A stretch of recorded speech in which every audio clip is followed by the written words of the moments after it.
Today I want to explain something that sits at the very heart of Dementia Drive, our permanent charter. This document is not a marketing piece and it is not simply a legal formality. It is something far more important to us. It is the ethical foundation of the entire movement. When we created Dementia Drive, we knew something very important. Organisations change over time, leadership changes, circumstances change, funding pressures appear, and sometimes when organisations grow large or successful, they drift away from the very values that created them. History shows this has happened to many institutions. The traditional charity sector was originally created with good intentions. For generations, it has enabled people to organise together to help others, and many charities continue to do extraordinary work. But over time, many large charitable institutions have also become increasingly complex administrative structures. Professional fundraising, expanding management layers, and institutional bureaucracy can sometimes create distance between organisations and the people they exist to serve. In some cases, the structure of the system itself can unintentionally reward organisational growth more than practical impact. We did not want Dementia Drive to ever drift in that direction. Dementia Drive was created by people who had lived through the reality of dementia within their own families. When dementia enters a family, life changes quickly and without consent. Information is often available. Practical help is not. Families are given leaflets, phone numbers, and websites. What they often need instead is someone who understands, someone who can help with practical things like getting to an appointment or simply being there. That is why Dementia Drive exists, and that is why we created the permanent charter. This charter is our way of setting down clearly and publicly the principles that must always guide this movement. It protects the idea that our services should remain free at the point of use. It protects our independence from political or institutional control. It protects the principle that the organisation exists to serve families, not to build bureaucracy. And it reminds every future steward of Dementia Drive why this movement began in the first place. But writing the charter was only the first step.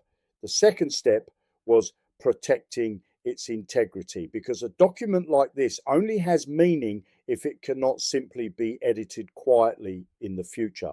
So we took several steps to ensure that the charter you see today cannot be changed without leaving a clear and visible record.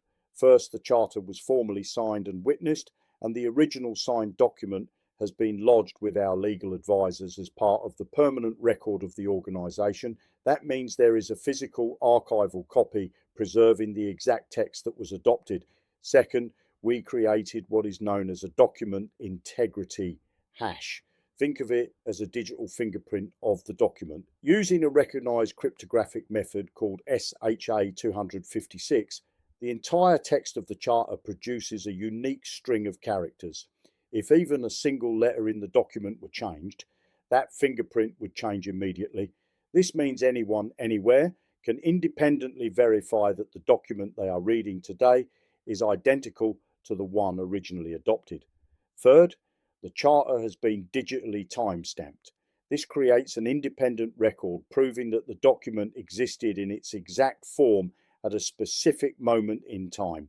It prevents the possibility of quietly replacing the original text later. Fourth, the document has been preserved through independent public archives. These archives capture and store copies of important public documents, creating a historical record showing exactly how the charter appeared when it was first published. Even decades from now, people will be able to look back and see the original document exactly as it was. And finally, we have formally designated this as version 1.0 of the permanent charter of Dementia Drive. If future generations ever believe changes are necessary, they cannot simply rewrite the document.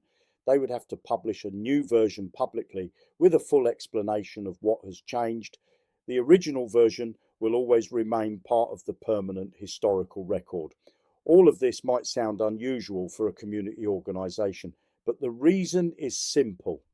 Trust matters, and they deserve to know that the mission cannot quietly drift over time. This charter exists as a promise written down, protected and made visible to the public. It reminds every leader, volunteer, and supporter that Dementia Drive is not owned, it is stewarded. It belongs morally to the families who rely on it, the volunteers who sustain it, and the communities who choose to grow it. And our responsibility is simple: to protect that promise.